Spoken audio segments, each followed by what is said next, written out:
If you are of a certain age, a large part of your Saturday morning routine was watching Looney Tunes. The adventures of Bugs Bunny, Daffy Duck, Porky Pig and their friends have been entertaining kids and adults since 1930. The cartoon series has not only come to be one of the most beloved examples of American animation in the world, but each of the cartoon's characters has become global cultural icons. Fans of the show have come to accept that the cartoon is sometimes screwy in the perceptions about the animals the show's characters are based on. We are not here to point out the problems with anthropomorphic animals, loose interpretations on the laws of physics, or why a rabbit would appear in drag. Instead, we will be looking at how Looney Tunes created misconceptions about how real-world animals act. 10. Rabbits love carrots. The most identifiable image of Bugs Bunny shows the rabbit munching on a carrot, asking, "What's up, Doc?" The problem with this is that rabbits and hares in the wild would avoid the carrot. Carrots and other root vegetables are full of sugar, which rabbits are unequipped to digest. Rabbits typically eat grass, hay and dark leafy greens. While a domesticated rabbit can eat a carrot, it is a bad idea to feed carrots to your pet bunny regularly. It is akin to you being force-fed candy daily. You may appreciate the treat, but it is doing nothing positive for your health. 9. Finger in the barrel. Common sense probably makes this a touch obvious, but just in case. In 2012, the Discovery Channel show, Mythbusters, tested the Bugs Bunny troupe of sticking a finger in Elmer Fudd's shotgun to make it backfire and explode. The logic behind this is that by sticking a finger in the barrel, the airspace in front of the bullet cannot be vacated, leaving the expanding gas behind the bullet with nowhere to go. This would turn the shotgun into a bomb. Mythbusters found that a finger stuck in a shotgun barrel would disintegrate in the path of the slug, along with most of the finger's arm.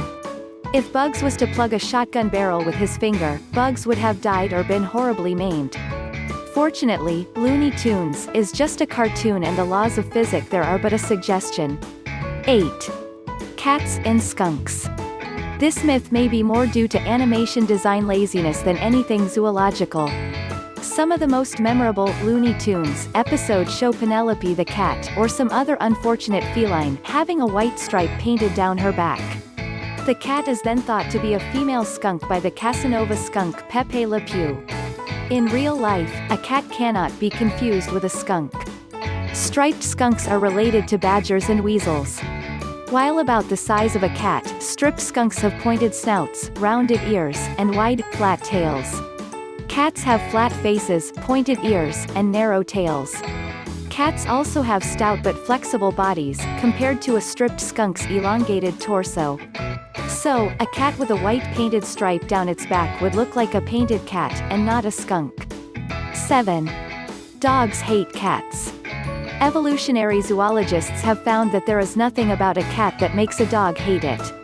To the contrary, if the two animals are raised together, cats and dogs can see each other as part of their pride pack. A dog may chase a cat as part of the animal's hunting instinct, but this is not animosity. Cats are fast, and dogs like to chase fast things. If a cat or a dog feels that its territory is being intruded on, it may attack. This is not limited to its so-called mortal enemy, though. Squirrels, mice, fellow cats or dogs, and even humans are likely to get this treatment if the animal feels threatened. While cats and dogs communicate differently, peace is as likely between cats and dogs as war. 6. A roadrunner can outrace a coyote. A running gag on the show is Wile E. Coyote chasing the roadrunner, only for the roadrunner to leave the hapless coyote in the dust. In real life, the chase would go differently. The greater roadrunner, the species of roadrunner likely to live in the American Southwest, is a long-legged member of the cuckoo family. The bird tends to weigh about a half-pound as an adult and is between 20 to 24 inches in length. Greater roadrunners typically run 20 miles per hour, but has been reported to reach 26 miles per hour. A coyote averages between 32 to 37 inches long, not counting its tail, and weighs between 20 and 50 pounds as an adult. A coyote prefers to stalk but can run as fast as 43 miles per hour if needed. So, unless the roadrunner had a large head start or can somehow trick the coyote into slamming headfirst into a tunnel the coyote itself painted on a canyon wall, a coyote can easily catch a roadrunner. 5. A Tasmanian devil eats anything. This is another oversimplification. Given the opportunity, a Tasmanian devil would eat anything. As scary as it may seem, Looney Tunes Taz is a spot on depiction of the Tasmanian devil. Ornery to the point of being psychotic by human standards, the Tasmanian devil was named after early settlers of Tasmania who saw the marsupial's behavior. With jaws strong enough to deliver a bite that can cut steel cable, a Tasmanian devil would kill or eat anything they comes across. A Tasmanian devil has been known to kill animals many times its size, including a sheep. Considering this, Tasmanian devils usually prefer to eat carrion or already dead animals. Tasmanian devils are roughly the size of medium-sized dogs. An adult devil can reach lengths of 30 inches and weigh up to 26 pounds. Tasmanian devils are also slow, only capable of reaching speeds of 8 miles per hour. Tasmanian devils will also eat insects, fish, small birds and snakes. 4. Cats kill birds and mice for food. The cat and mouse or cat and bird archetype is also a vast simplification. Let's be clear, though, before we start, cats to kill mice and birds. House cats are responsible for the extinction of 63 species of birds, small mammals and reptiles.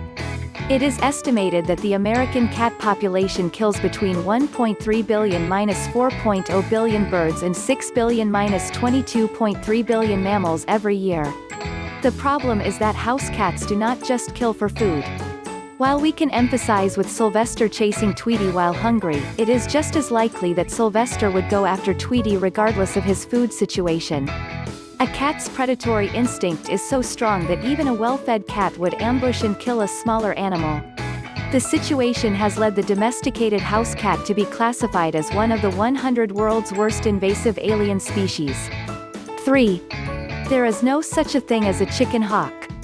While Henry the Chicken Hawk's endless fight to get a chicken is a funny theme in the series, it is inaccurate. From a zoological point of view, there is no such thing officially as a chicken hawk or chicken hawk. The term chicken hawk has been used in some parts of the United States to describe 3 different birds: the red-tailed hawk, the sharp-skinned hawk, and Cooper's hawk. Only the red-tailed hawk is brownish, like canary.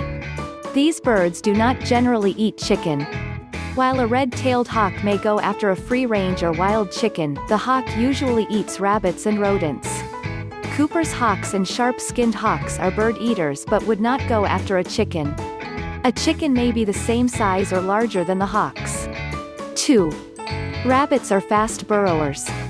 A motif in many Bugs Bunny cartoon was the gray rabbit burrowing quickly from off-screen, only to emerge and be confused that he was not where he intended. "I should have made a left in Albuquerque" is one of the most memorable quotes in animation history. Like many things in Looney Tunes, this is only a half-truth. Rabbits are prolific burrowers.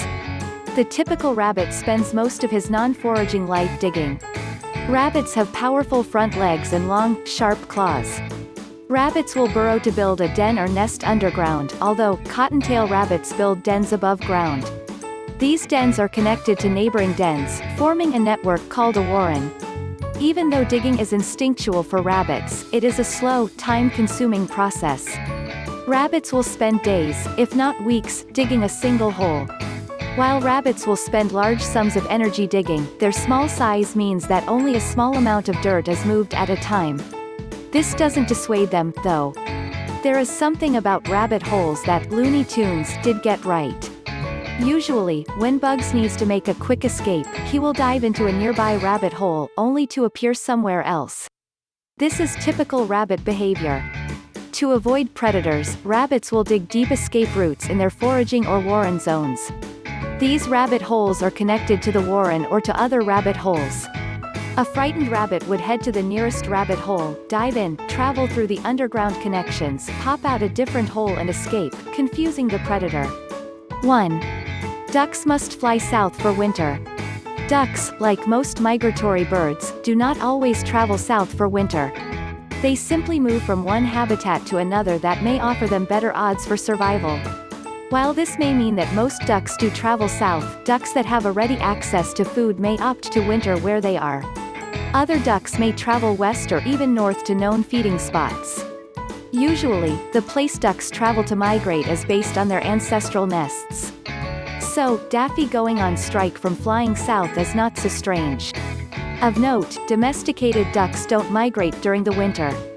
Domesticated ducks usually cannot fly, some have clipped wings, while others are too fat.